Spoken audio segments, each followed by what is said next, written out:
ഇങ്ങനെ ഒരു അയ്യപ്പവിളക്ക് ചടങ്ങിൽ പങ്കെടുക്കുന്നത്. കേരളത്തിൽ ഇത് വേറെ തരത്തിലാണ്, നമുക്കെല്ലാവർക്കും അറിയാം. ഇതുപോലെയല്ല അവിടെ അയ്യപ്പവിളക്ക്. ഇന്ന് അവസാനിക്കുകയാണെന്ന് തോന്നുന്നു അല്ലേ? അല്ല, നമ്മൾ കണ്ടുവന്ന അയ്യപ്പവിളക്കിനേക്കാൾ വളരെ പങ്കാളിത്തത്തോടു കൂടി കുറച്ച് ദിവസങ്ങളായിട്ട് ഇവിടുത്തെ മലയാളികളുടെ കൂട്ടായ്മയായിട്ട് ഈ പരിപാടി വളരെ നല്ല രീതിയിൽ സംഘടിപ്പിക്കപ്പെട്ടിട്ടുണ്ട്. എല്ലാവരും കമ്മിറ്റഡാണ്. അതാണ് ഇവിടുത്തെ പ്രത്യേകത. വന്നു പോകുന്നവരല്ല, എല്ലാവരും ഇതിനോട് എല്ലാ അർത്ഥത്തിലും സഹകരിച്ച് ഇത് വൻ വിജയമാക്കിയിരിക്കുകയാണ് ഇത്രയും ദിവസം. ഇന്നിവിടെ അവിചാരിതമായിട്ടാണെങ്കിലും അക്ഷയ് നമ്പ്യാരുടെ ഈ പ്രോഗ്രാം വയ്ക്കുകയും നമുക്ക് ഇതിൽ പങ്കെടുക്കാൻ അവസരം നൽകുകയും ചെയ്ത ഇതിൻ്റെ ഭാരവാഹികളോട് ആദ്യമായിട്ട് നന്ദി അറിയിക്കുകയാണ്. വളരെ കാലമായിട്ട് ഈ ചെണ്ടമേളം പഠിക്കണമെന്നൊരാഗ്രഹം എൻ്റെ ഉള്ളിലുണ്ടായിരുന്നു. 2019 അതിനവസരം കിട്ടിയത്.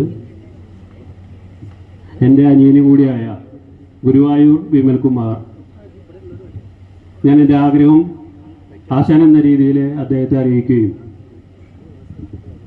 വെറും 3 മാസം കൊണ്ട് എന്നെ ഇത് അഭ്യസിപ്പിച്ച് വളരെ നല്ല രീതിയിൽ അരങ്ങേറ്റം നടത്താൻ അദ്ദേഹത്തിന് കഴിഞ്ഞു എന്നത് വളരെ പ്രശംസനീയമാണ്.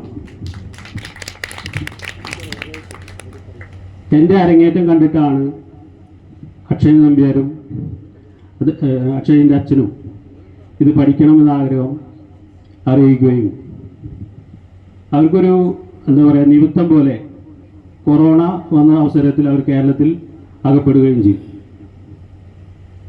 ഈ ആഗ്രഹം എന്നെ അറിയിച്ചപ്പോൾ എനിക്ക് വേറെ ഒന്നും ആലോചിക്കേണ്ടി വന്നില്ല. ഞാൻ എൻ്റെ ആശാനെ സമീപിച്ചു. ആശാൻ അത് ഏറ്റെടുത്തു. വളരെ ഭംഗിയായി 6 മാസം കൊണ്ട് അവരെ പഠിപ്പിച്ച് അരങ്ങേറ്റം നടത്തുകയും ചെയ്തു. ഈ തായമ്പക വളരെ എന്താ പറയുക, വളരെ ബുദ്ധിമുട്ടിയാണ് പഠിക്കാൻ പറ്റുക. ഇത് 6 മാസം കൊണ്ട് ഇത് പഠിപ്പിക്കുകയും, കാരണം അവർക്ക് മലയാളം എഴുതി കൊടുത്താൽ ഇതിൻ്റെ അക്ഷരം വായ്ത്താരി, അതാണ് പറയുക, വായ്ത്താരി പഠിച്ച് അത് പെർഫോം ചെയ്യുക എന്ന് പറയുന്നത് എളുപ്പമുള്ള കാര്യമല്ല. അത് ഇംഗ്ലീഷിൽ എഴുതി അവരെ പഠിപ്പിച്ച് വളരെ വളരെ എന്താ പറയുക, ആശാനെ എത്ര പുകഴ്ത്തിയാലും നമുക്ക് മതിയാവില്ല. വളരെ നല്ല രീതിയിൽ അവരെ പഠിപ്പിച്ച് അത് അരങ്ങേറ്റം നടത്തും. ഇതുമായി ബന്ധപ്പെട്ട് ഡീറ്റെയിൽ ആയിട്ടുള്ള കാര്യങ്ങൾ സംസാരിക്കാൻ കുറച്ചും കൂടെ നല്ലത് ആശാനാണ്. അതുകൊണ്ട് ആശാനെ ഇനി മൈക്ക് കൈമാറുകയാണ്.